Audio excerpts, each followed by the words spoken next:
Tell me a little bit about what does this market look like? You talked about the availability of the senior family housing as opposed to the communities. So we got a little bit of a glimpse of that.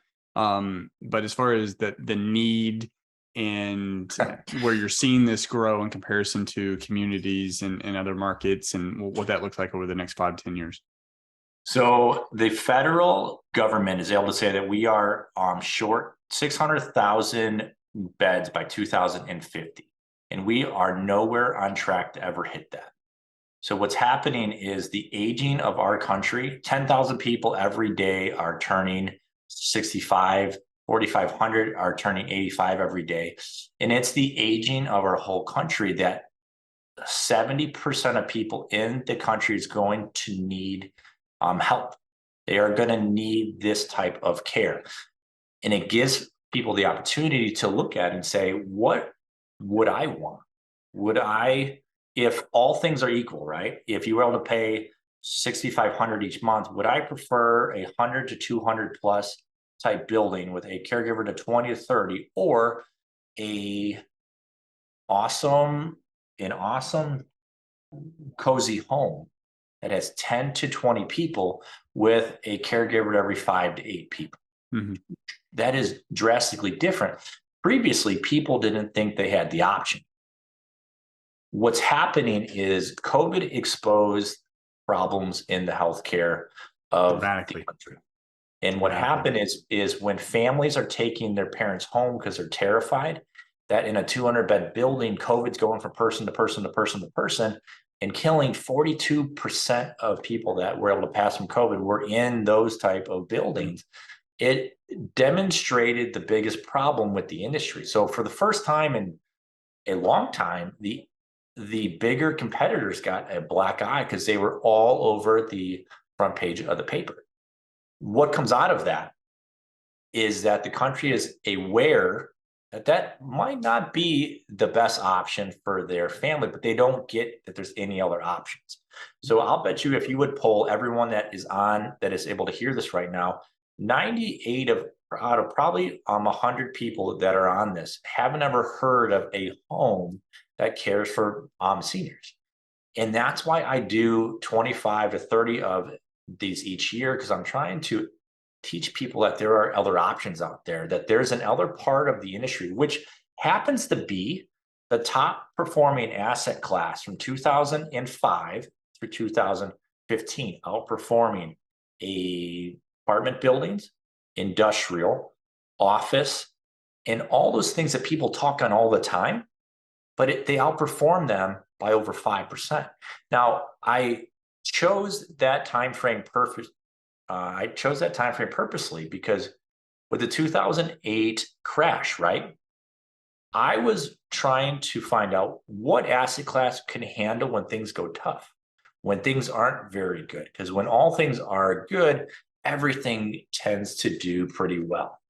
We're at a phase right now. We're in the first quarter of 2023, and people are afraid.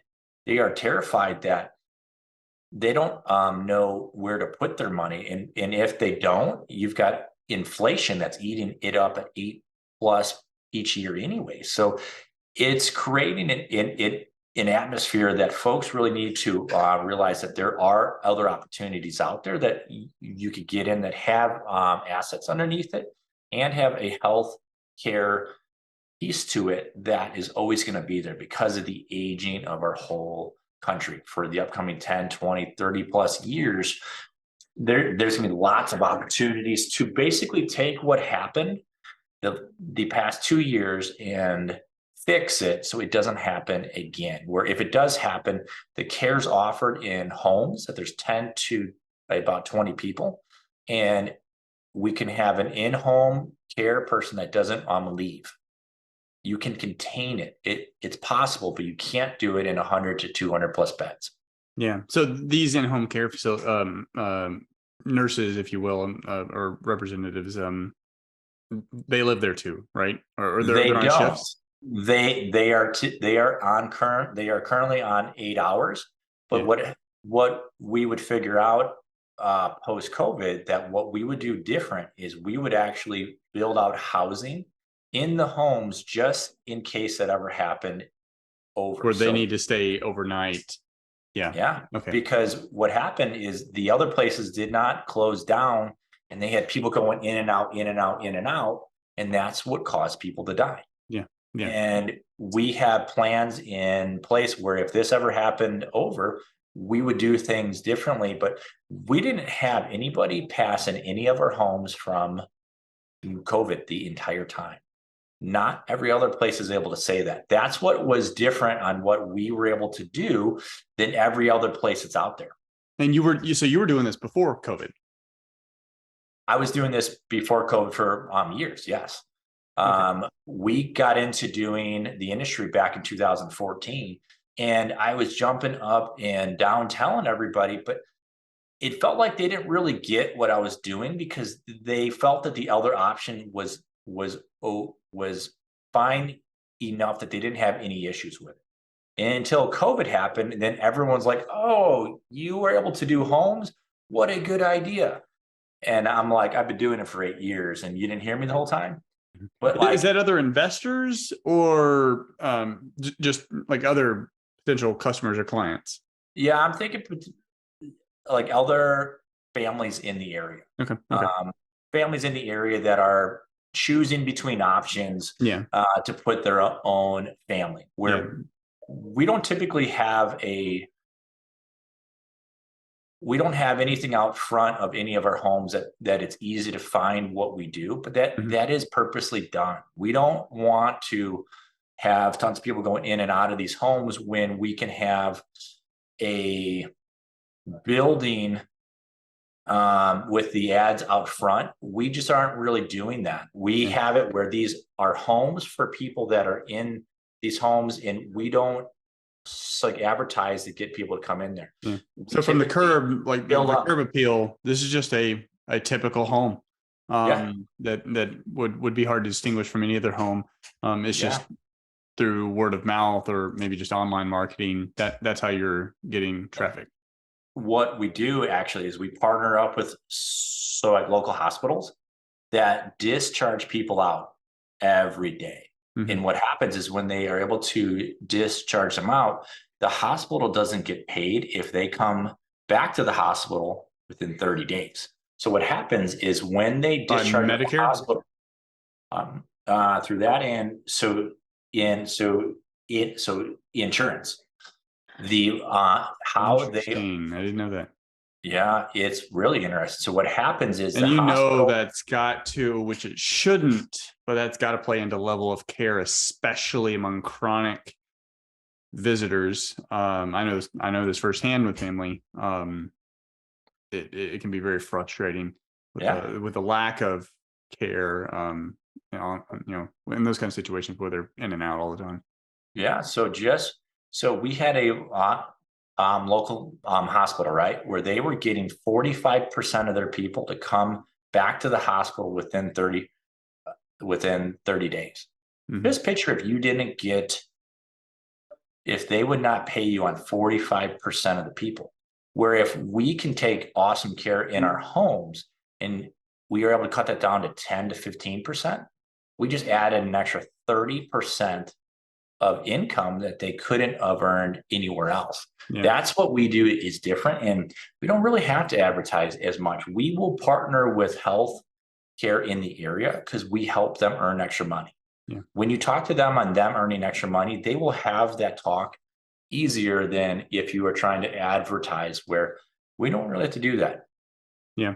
From an actual demand, addressing the unique issues and challenges for the actual person, the elderly that are living in their homes, in comparison to how they're addressed in communities. Can you speak to just a couple, maybe the top 1, 2, or 3 that line items that really set the difference between how things are handled within small senior housing versus a community, especially from the perspective of the loving family members that they're just trying to make sure that their parents or grandparents are taken care of?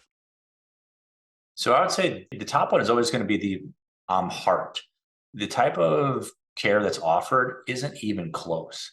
When you have owners that have a caregiver to every 5 to 8 people is the biggest difference, because at the end of the day, when a family is going in to check out all of their options, you need to be asking questions of how many caregivers do you have on the first shift, second shift, and the third shift. Mm-hmm.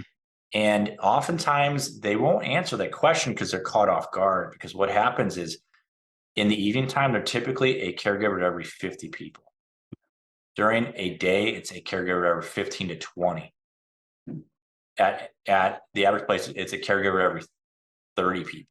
What happens is when you have that type of a atmosphere, the care's not good. Even if they try as hard as they can, they just can't keep up. And it ends up stressing out the nurse or the caregiver to where that, yeah, it's even in, when they're doing their best, they're not at their best. Well, yes, that is 100% true. The people that are in this industry that offer help like that, they are awesome people. But when they're put in a atmosphere where they can't keep up because they have to do 20 to 30 people, it isn't actually their fault. It's the owner's fault that put them in a position that they have to choose. Do I take care of her, or her? And all three of them have to have help here today. Yeah. And what they do is when they get overwhelmed, unfortunately, someone often gets hit. And that's the type of issues that are in the industry that people don't talk on, but that's what's happening today. Mm-hmm. And that's the thing that happens when you go to a place and the poor team can't keep up. And then when you can't keep up with people who come in to do that job, then it gets even worse, because then you got people covering for other people that aren't there. And the poor people that are in there, the elders that are in there, don't get the type of care that they ought to have. Yeah. So I'm a huge fan of everyone that's in this industry. I wish more owners would have a care focus as their top priority, but unfortunately they just don't. So until that changes, there's going to be some big problems and people are always going to have issues. And I feel that that is sad, but I feel like we are here to change that. We figured out how to do it differently. And with what we're doing with our fund and the overall expansion, we can do things differently and have the top number of homes throughout the whole country. And people are going to hear what we were able to do.